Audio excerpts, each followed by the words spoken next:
अमीर बेटी का सौदा। अमीर बाप की बेटी शिल्पी को मुकेश पसंद होता है, लेकिन दोनों के बीच हैसियत की दीवार खड़ी होती है। और फिर कहीं नौकरी कर लो ना। थैंक यू फॉर क्या वॉचिंग हमेशा हमारी ये प्यारी लोहे की कहानियाँ। सलाखों के पीछे भागते रहते हो? कितनी मेहनत करते हो। शिल्पी, नौकरी से कुछ नहीं होगा। तुम लोगों की हैसियत तक पहुंचना है तो अपना ही बिजनेस करना पड़ेगा, वरना तुम्हारे पापा किसी और से तुम्हारी शादी करवा देंगे। अच्छा, ऐसे किससे करवा देंगे? मैं तो तुमसे ही शादी करूंगी। बोल दिया तो बोल दिया, बस। मुकेश उस बेचारी को समझाता भी तो क्या। दुनिया के रीति रिवाजों से काफी दूर थी शिल्पी। भले ही बड़े बाप की बेटी, लेकिन सादगी इतनी कि क्या कहना। बेटा शिल्पी, कल तुमको देखने लड़के वाले आने वाले हैं, तैयार रहना। मैंने तुम्हारी माँ को समझा दिया है। घर के सारे नौकर जाकर को वो समझा देगी कि स्वागत कैसे करना है। कैसी बात कर रहे हैं पापा? मैं तो मुकेश से प्यार करती हूँ, उसी से शादी करूंगी। मैंने आपको बताया था ना। मुकेश किसका बेटा है? वो स्टील किंग सिंघानिया का या वो जो बड़े ज्वेलरी वाले हैं मेहता, उनका? नहीं नहीं पापा, वो अपना ही काम करता है, लेकिन एस्टैब्लिश नहीं है अभी। पापा, वो आपके पास तब आएगा जब कुछ बन जाएगा। आप प्लीज थोड़ा सा वक्त दे दीजिए। बेटा को शिल्पी की बात पर गुस्सा आ जाता है।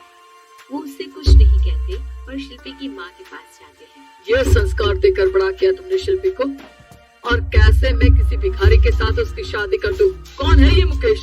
मैं जानती हूँ, बड़ा ही होनहार लड़का है। शिल्पी से बहुत प्यार करता है और शादी करना चाहता है। अरे ऐसे कैसे मैं किसी से भी अपनी बेटी की शादी कर दूं? कोई भी उठकर आए और कहे कि मैं शादी करना चाहता हूँ तो मैं शादी कर दूं? कान खोल कर सुन लो, कल उसे अच्छे से तैयार कर देना, क्योंकि जो लड़का मैंने देखा है शिल्पी के लिए, वो करोड़पति घर का बेटा है, समझी? लाख मना करने पर भी शिल्पी को उस लड़के से मिलवाया जाता है जो उसके पिता ने उसके लिए देखा था। देखिए, मैं किसी और से प्यार करती हूँ और उसी से शादी करूंगी। ये तो बहुत अच्छी बात है कि तुम किसी और से प्यार करती हो, क्योंकि मैं भी किसी और से प्यार करता हूँ। लेकिन शादी तो हम दोनों को ही करनी होगी, जानती हो ना, ये बिजनेस और ये सारा कुछ। शिल्पी को समझ में नहीं आता कि वो क्या कह रहा है, लेकिन वो समझ जाती है कि वो लड़का भी किसी और से प्यार करता है। पिताजी, वो भी कह रहा था कि वो किसी और से प्यार करता है।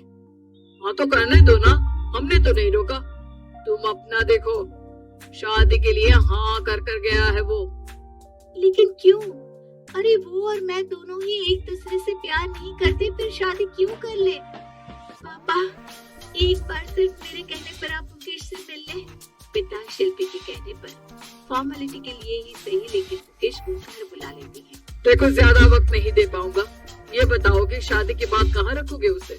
2 कमरे के मकान में? नहीं सर, मैंने 2 साल के बाद का सारा प्लान कर लिया है। मैंने आयरन इंडस्ट्री खड़ी करने के लिए पूरा ब्लूप्रिंट तैयार किया है। मेरी खुद की जगह है दादाजी की, बस थोड़ा फंड का अरेंजमेंट हो जाता तो काम शुरू कर देता। अच्छा, मतलब तुम यहाँ फंड रेज करने आए हो? मुकेश समझ जाता है कि उसके पिता शिल्पी की शादी उससे कराने के मूड में नहीं है। फंड आप कभी दे भी नहीं पाएंगे मुझे तो सिर्फ शिल्पी चाहिए। मैं उसके बिना नहीं रह सकता सर। मैं उसे बहुत खुश रखूंगा। वो तो हर पति का दर्द होता है। वो तो मैं किसी से भी उसकी शादी करा दूं, वो उसे खुशी रखेगा। लेकिन देखो, मैं ज्यादा बात को घुमाना नहीं चाहता। वो बड़े घर की लड़की है, उसे काम काज की आदत नहीं। अभी वो समझ नहीं रही, लेकिन तुम तो समझो, मैं किसी भी हालत में शिल्पी की शादी तुमसे नहीं करवा सकता। मुकेश पिता से लाख मन्नतें करता है, लेकिन वो नहीं मानती। शिल्पी की शादी उस अमीर लड़के से हो जाती है। शादी के बाद क्या हम लोग मेरी माँ के घर चले? मुझे उन लोगों की बहुत याद आ रही है। हाँ, जाओ जाओ। वैसे भी आज मैं अपनी गर्लफ्रेंड के साथ मसूरी जा रहा हूँ, तुम जा सकती हो। कैसी बात कर रहे हैं? अब हम लोगों की शादी हो गई है, आप कैसे किसी और लड़की के साथ जा सकते हैं? अरे मैंने तो तुम्हें शादी के पहले ही बता दिया था कि मेरी कुछ गर्लफ्रेंड्स हैं। अब प्लीज ये टिपिकल बीवी वाला रोना धोना शुरू मत कर देना।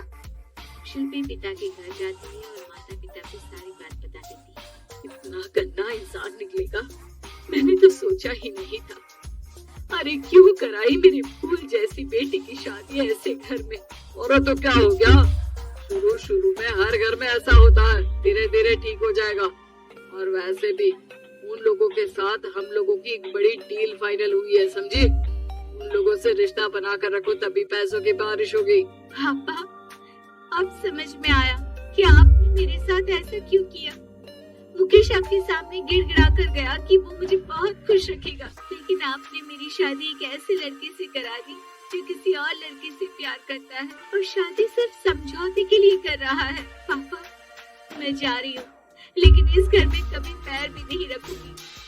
आपने मुझे सामान की तरह इस्तेमाल किया। माँ शिल्पी को बहुत रोई, लेकिन वो एक नहीं सुनी।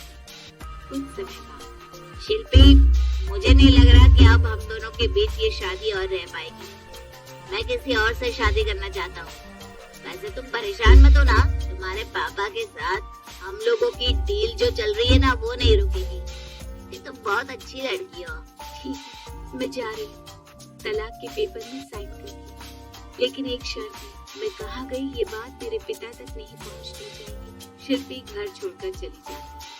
वो एक नौकरी करती है और अपना जीवन खुद संभालती है, लेकिन एक दिन शिल्पी जी, आपसे मालिक मिलना चाहते हैं। मुझसे क्यों? शिल्पी मालिक के कमरे में जाती है, जहाँ सामने मुकेश होता है। अरे आपको देखकर बहुत खुशी हुई, बहुत बड़े आदमी बन गए। थैंक्स, पर तुम्हें नौकरी करने की क्या जरूरत पड़ गई। मैंने तो सोचा भी नहीं था कि तुम मेरी शिल्पी होगी। तभी वहाँ शिल्पी के पिता आ जाते हैं। शिल्पी, तुम्हारे बारे में माँ से पता चला। घर चलो बेटा, मुझे माफ कर दो। मुकेश, मैं यहाँ अपनी कंपनी के काम के लिए आया हूँ। तुम्हारी कंपनी की डील अगर हमें नहीं मिली तो हम बर्बाद हो जाएंगे। वैसे अब तुम चाहो तो शिल्पी की शादी मैं तुमसे कराने को तैयार हूँ। बस करिए पापा, ये क्या सौदा लगा रखा है आपने।